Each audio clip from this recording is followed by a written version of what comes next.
Hello, and welcome to Spirit Travels, where we narrate the extraordinary experiences of people who have glimpsed the other side of death. My name is Maureen, and I will be your narrator on this journey. If you enjoy this content, please make sure to like and subscribe to support our channel. Now let's begin. Today's experience is by Joe G. Well, before I start writing anything, I feel that I have to give you a little bit about me. In November of 2003, that was about 3 months before, and I lost my mother and a friend, who was a girl, who I wanted to take out on a date.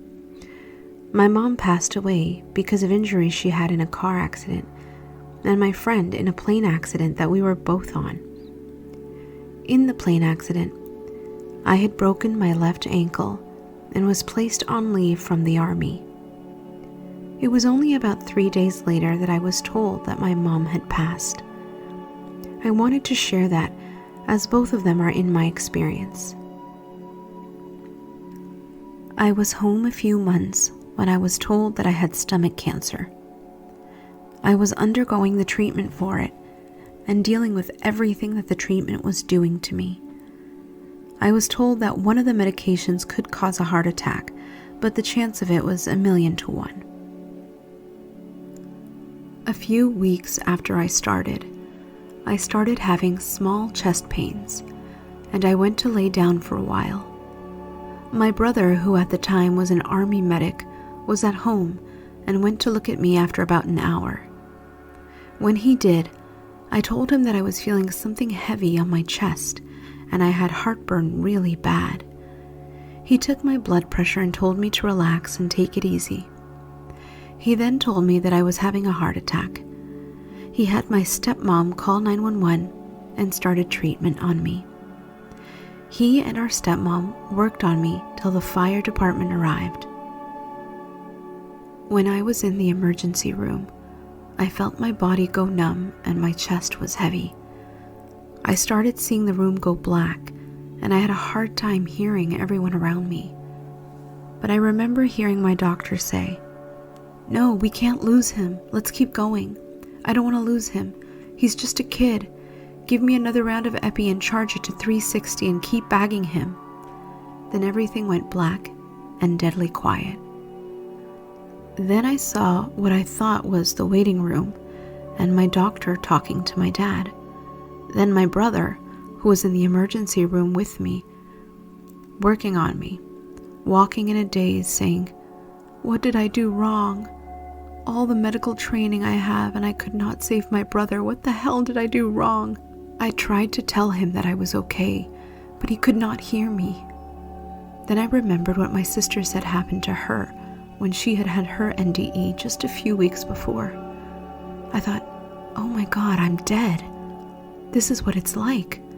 But where's my mom and grandfather? Where's the music that she said she heard? Where's the light that's so bright that she talked about? Then everything went black, and I could not see anything, and all my thoughts were played back to me. Then wherever I was started to fill with fog. I then felt myself move along a hallway of darkness. Then I heard someone calling my name and telling me to come along. I was okay, and this was where I was to call home. They were there to guide me home. I could feel something was not right, and I wanted to go back the way I came, but I was told that I could not go back. My time on earth was done. I was to keep moving, and I would see my mom soon. The voices keep telling me to move along with them and to keep up. Every time I looked back, I felt something bad was going to happen to me, and that I needed to go back the way I came. Every time I looked back, the voices told me to keep up and keep moving. I told myself that enough was enough, and I said that I did not want to go any further than where I was till they told me where I was and where we were going. The voices said that we had reached our point, that I was where I needed to be now. I could then smell what I thought was sulfur and death. The voices started to laugh and say, "This is what my life caused me to have." I asked where I was and what was going to happen next. The voices just laughed some more and repeated what I said. I thought to myself that I had to be in hell. Then I felt like I was pushed back into a wall and my arms pinned back to the wall. I felt totally helpless, and then I saw what looked like a hairball with shark teeth come after me. I looked to my right and saw that the voices were little monsters that were turning into the hairballs and back into monsters. They were the ugliest looking things that I have seen and yet to see. They looked like snakes crossed with bats, crossed with something that had horns. They had bodies that were like that of a snake, but it had wings. They had arms and hands that looked like those of a bat.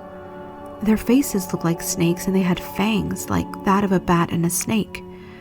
On top of their heads, they had horns, but not like the horns of a bull or a ram. They had pointed horns, but nothing that I could say was earthly. As they turned into hairballs, I asked what was happening to me. They laughed and told me to shut up, and I could hear my feeling out loud. Then they started coming at me, and as they did, I felt sick to my stomach. I remember feeling, why is this happening? Where is my mom, and where is God? Then I felt them feeding on me. I looked down at what I thought was my body, and parts were gone. I then looked at them, and my body parts were in their mouths. Then one of them said, "We told you already that this is your heaven and we are your God." I don't know why I did this, but I started saying the 23rd Psalm aloud, and they stopped feeding for a few seconds. One of them said that was not going to help me now, but I kept on saying, "The Lord is my shepherd, I should not want. He makes me lie down in green pastures for his name's sake." It was then that they curled into a pile and yelled, "There's nobody to save you." I kept on saying the 23rd Psalm. "Yea, though I walk through the valley of the shadow of death, I will fear no evil, for you are with me. Thy staff and thy rod, they comfort me." I then felt my arms go free. I was standing, and they were crowding in this pile saying that no one was going to help me now. I felt that I had to say the psalm all the way to find my way out of this place, which I now felt was hell. So, with everything I had in me, I tried to recall every word that I could say.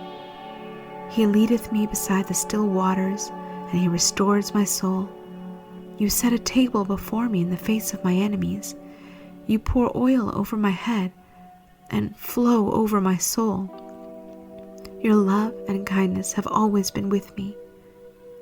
At that point, I started feeling a wonderful feeling that came over me, and I had to close my eyes. Then I heard a voice say, "Joe, it's me. Open your eyes. It's really going to be okay." I knew the voice as being my friend that I had wanted to ask out back in November 2003, just before she was killed in a plane crash that we were both in.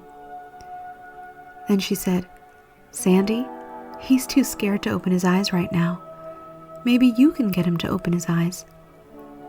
Then I knew that I heard my mom, because she said, "Joe, my sweet Thanksgiving baby." My mom would always call me her sweet Thanksgiving baby because I was born in November. "You're okay now. The worst part is over now. Open your eyes, baby. It's okay to be scared, but you need to open your eyes now. My sweet little pea. Please, for me, baby." When I did open my eyes, I saw her standing before me, hugging me, and she told me to look down. When I did, I saw my body was one again. The parts that were bitten off were back on my body. She told me that I was okay now and that I had a choice to make before. But first, she wanted to show me a few things. She took my hand and we were off. The first thing she showed me was a castle. It looked very old and very beautiful. I could see knights on horseback riding off into battle. I could also see that the castle was on a very green hillside. I could also see shepherding with their flock eating off the hillside. I then asked my mom if I could feel the grass because I had not seen such a hillside before. She told me I could, and she took me down. And as we got close, I could smell the grass. It smelled like watermelon. It was so sweet smelling that it was overpowering, and I wanted to eat a piece because I thought it was watermelon. My mom told me that I could not. It was for the sheep to eat. The next thing she showed me was an ocean. It was not one that was on Earth. The water was a dark navy blue. I would almost say it was a cobalt blue. My mom said it was okay for me to drink some of the water. When I did, it was so good. It was like having a raspberry bubblegum tutti frutti snow cone. It was like nothing I ever had and have had since. She told me that this ocean is where they all come to drink and to unwind a bit. She then said that she had one last thing to show me. It was not a very happy thing to show me, but she had to. I told her it was fine. If she had to show it to me, then it was okay. I was not going to stop her from showing me. It was part of what she had to do. She took me to our house and inside the rooms, and I was to see my family. I was to see what they were feeling with me in their lives. I could feel a great loss in every room. Their hearts were heavy with sadness and wondering what could have been for me in my life. I asked my mom if this is what Mandy went through when she had her NDE. Mom said no, that her NDE was not the same as mine. Everyone is different, therefore everyone has a different experience. Mandy has not done the same things that I had done, and she has not yet done what she's been asked of her. She still has things that she has to do before she's shown any of what I was seeing. I then asked my mom if the reason she was showing me this was to help me make up my mind if I was going to stay with her or go back to my dad and my family on Earth. She said yes. She wanted me to make up my mind between the places that I could be. Then she said that I had to go stand before someone, and it was time to go before him now. She told me not to be scared of what was going to happen next. Then we were off to where she called the point of choice. When we got there, there was a huge scene to my right. Then there was a bright light that came up. As the light grew closer, I saw a golden center in it. When it stopped, the center was right in front of me and said nothing. Then I was told to look at the scene to my right. As I turned, my mom said it was okay. Just let my feeling be known. I could see photos of my life on Earth. My old schools and all my friends and all my pets and all the pranks that I played on my teachers. Then the last photos I saw were of my family. All the times I hurt my sister and all the games my brothers and I played. When it was over, I was asked if I had learned anything of what the other person felt. I said yes, and that I was very sorry for all of the hurt that I caused them to feel. The light said that I had a choice to make. I was free to stay, or I could go back. The crossing point was right in front of me. All I had to do was walk across 2 feet, but if I did, there was no going back. I was there to stay if I crossed those 2 feet. I said that I wanted to stay, but I could not take knowing what my family was going to be feeling if I stayed. I wanted them to be happy. That was okay, but I know that they were going to miss me too much for me to be happy if I stayed. I was told that it was okay for me to go back, and it was my choice to go back.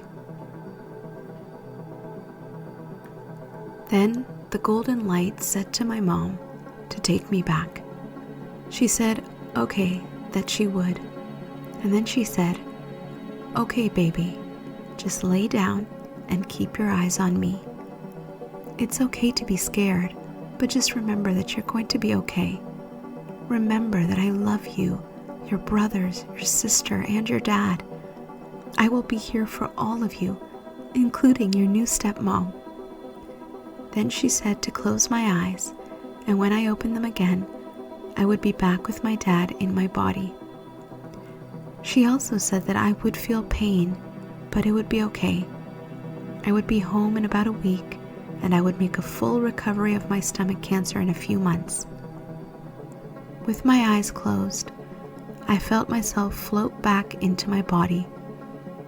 As I did, I could see words and answers pass through me, almost as I was gaining all the answers to everything I could ever want to know. When I opened my eyes some 6 hours later, my family was at my side, happy to know that I was back. I could not find the words to tell them of what I'd gone through. Well, at least the part that I felt was hell. I had a hard time telling, or at least getting them to understand, that I was in hell for a while. My mom was wrong about me being in pain.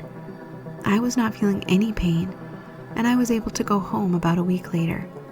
I did make a full recovery of my stomach cancer in about 3 months. Note: some people would say that I copied this from Reverend Howard Storm. I know of his NDE. There is a part that some would say is like mine. I only found out about his after I had mine.